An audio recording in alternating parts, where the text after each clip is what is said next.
birthday to you. Happy birthday to you. Happy birthday, happy birthday, happy birthday, Janelle. Ipagtandem. Bloom. Wow, yay! Anong wish? Anong wish? Sana humaba pa ang buhay ng pamilya. Hi, hello guys. Ito nga po pala anak ko si Janelle at may birthday ngayon. At nga pala, share ko ngayon ang naging story ng paghahanda, pagpe-prepare para ma-celebrate ang birthday niya. OMG. Magandang araw po ulit sa inyo lahat. At maligayang happy birthday sa aking anak na si Janelle. Kung sana'y 7 years old na siya, guys. At ito nga palang mama ni Janelle, okay? Ipapakilala muli ako sa inyo. Again, ako tong sexy mom, okay? Hello, shout out sa inyong lahat, sa mga may anak diyan, at sa lahat ng may mga birthday. Share ko lang itong karawan ng anak ko at yung pag-prepare niya before and after, guys. Ay, Sarah! Kaya pala guys, isa nga pala, napapunta nga pala kami sa SM Lucena. Shout out nga po pala sa mga taga Lucena, especially sa mga crew SM pa, with Rebon, guys.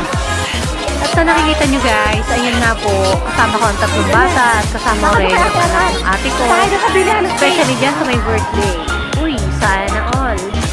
At sobrang tuwa nga pala guys ng aking anak na si Janelle. Ay wala nga talaga siyang ginawa ko, hindi magtatakbo sa sobrang kasiyahan at nauuna pa. At sabi ko nga dyan guys, manood naman kayo ng view. Kasi napakaraming Christmas light ngayon sa SM. At napakarami nga po guys dyan ngayon na Christmas light. Ayun nga po at nagtuturo na ang aking anak na si Janelle. O see guys, may Santa Claus na po dyan guys. At nga pala yun ang anak ng ate kong si RR. Oy, sana all maganda. At guys, ayan na, nandyan na nga pala kami sa bilihan ng cake. Every time may birthday, syempre, dyan po nabili ang mga tao yung cake. Depende sa lahat na may mga tinda dyan ng cake.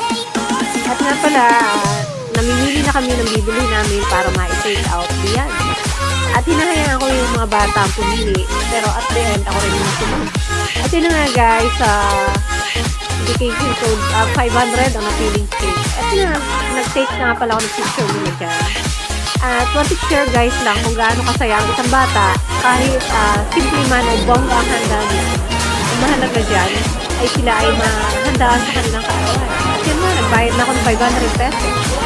Yes guys, at nag-take ulit ako ng dyan sa front ng bilihan ng cake sa Red Dragon guys.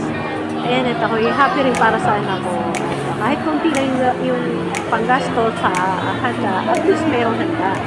Ayan guys, sobrang saya niya talaga, di ba? At sa nga pala guys, kami diyan, lapit na umalis. Oo. Kasi nagwe-wait na kami para makuha yung cake sa part na yan. At kita nyo naman, already na nakapagbayad na nga po ako. At talaga yung anak ko talaga siya. Gusto niya talagang handaan siya kahit ano lang. Diba? Hindi na siya mapakali.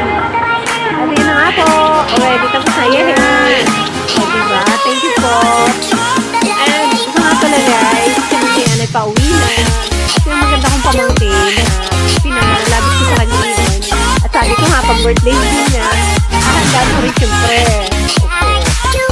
At nga pala, yan tuwa na nga ito yung si Janelle at kami pauwi na. Okay, see you later. At lalabas na po kami ng SM.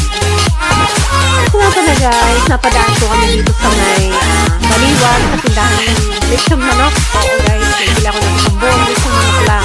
Kasi po konti lang naman kami. After nakabili ng lechong manok guys, isang bilaong pansit ihon naman kasunod namin pinuntahan para nga pala mag-order. Oo. At yan, kita nyo naman, nandyan ang manok, cake, at saka yung confirmation.